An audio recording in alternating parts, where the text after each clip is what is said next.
Hello दोस्तों, आज की वीडियो में हम बात करेंगे बैंक के बारे में। बैंक क्या होते हैं, कितने प्रकार के होते हैं, बैंकिंग सिस्टम कैसे काम करता है और आखिरकार बैंक बैठे बैठे कैसे कमाता है।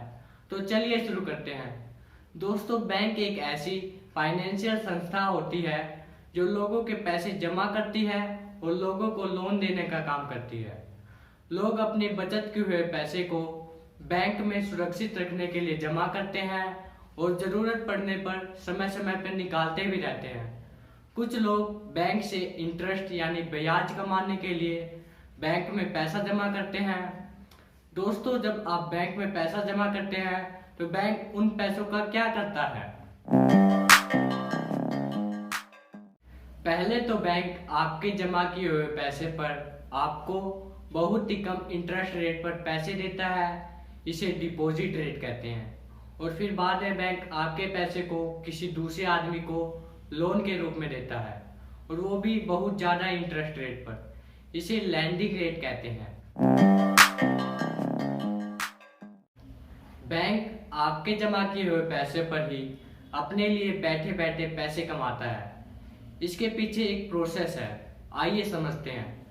जब आप बैंक में पैसे जमा करते हैं तो बैंक आपके जमा किए हुए पैसे को किसी दूसरे आदमी को देता है, और वो भी एक लोन के रूप में, और उस लोन पर लगाए हुए इंटरेस्ट पर वो पैसे कमाता है।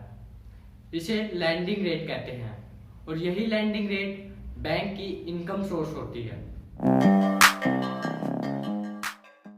किसी भी देश के लिए उसके बैंक इसलिए जरूरी होते हैं क्योंकि बैंक किसी भी देश की इकोनॉमी के बैकबोन होते हैं। बैंक लोगों को पर्सनल लोन, बिजनेस लोन आदि देते हैं, जिसके द्वारा लोग बिजनेस करते हैं और इससे बेरोजगार व्यक्तियों को रोजगार मिलता है और वह देश बेहतर चलता है। तो आइए अब जानते हैं बैंकिंग सिस्टम कैसे काम करता है।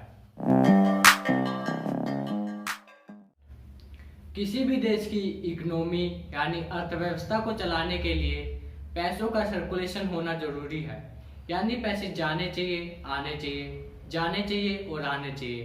और ये पैसों का सर्कुलेशन इस प्रकार होता है। दोस्तों, एक तरफ आरबीआई है यानी हमारा सेंट्रल बैंक ऑफ इंडिया, और दूसरी तरफ है इंडियन गवर्नमेंट। दोस्तों, आरबीआई का काम होता है सभी बैंकों को पैसे देना, और बैंकों का काम होता है जनता को पैसे देना, और यह पैसे लोन के माध्यम से दिए जाते हैं। और आरबीआई एक पॉलिसी के जरिए पैसे लाती है जिसे कहते हैं मॉनेटरी पॉलिसी यानी मौद्रिक नीति। और दोस्तों, अब बैंकों के जरिए पैसा मार्केट में आ गया है, तो अब इन पैसों को वापस लेने के लिए इंडियन गवर्नमेंट एक पॉलिसी लाती है जिसे कहते हैं फिस्कल पॉलिसी यानी राजकोषीय नीति। इस नीति के जरिए इंडियन गवर्नमेंट लोगों पर टैक्स लगाती है, जिससे पैसा इंडियन गवर्नमेंट के पास आ जाता है, और इंडियन गवर्नमेंट उस पैसे को आरबीआई को दे देती है, क्योंकि इंडियन गवर्नमेंट ने आरबीआई से लोन ले रखा होता है, क्योंकि इंडियन गवर्नमेंट नागरिकों की सुविधा से के लिए आरबीआई से लोन लेती है। इस प्रकार बैंकिंग सिस्टम एक सर्कुलेशन की तरह काम करता रहता है। दोस्तों, पहले तो सभी बैंक आरबीआई के अंडर आते हैं, और आरबीआई को हमारा वित्त मंत्रालय चलाता है। इस वक्त हमारी वित्त मंत्री निर्मला सीतारमण है। पहले बैंक को शेड्यूल बैंक यानी अनुसूचित बैंक में बांटा गया है, और अनुसूचित बैंक को दो भागों में बांटा गया है।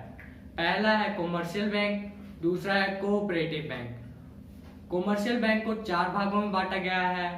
पहला है पब्लिक सेक्टर बैंक, इसमें सरकारी बैंक आते हैं जैसे पंजाब नेशनल बैंक, एसबीआई आदि। दूसरे हैं प्राइवेट सेक्टर बैंक, इसमें प्राइवेट बैंक आते हैं जैसे ICICI, HDFC bank, Axis bank आदि। तीसरे हैं फॉरेन बैंक, इसमें विदेशी बैंक आते हैं जैसे एचएसबीसी, सिटी बैंक आदि। और चौथे हैं रीजनल रूरल बैंक, इसमें ग्रामीण बैंक आते हैं जैसे केरला ग्रामीण बैंक आदि। और कोऑपरेटिव बैंक को non for profit, non for loss के बेस पे चलाया जाता है, और इसको दो एरिया में बांटा गया है, एक अर्बन एरिया में, एक रूरल एरिया में। दोस्तों आपको यह वीडियो जरूर इंफॉर्मेटिव लगा होगा, इसलिए इसे ज़्यादा से ज़्यादा शेयर करें, लाइक करें, कमेंट करें और चैनल को सब्सक्राइब करना न भूलें।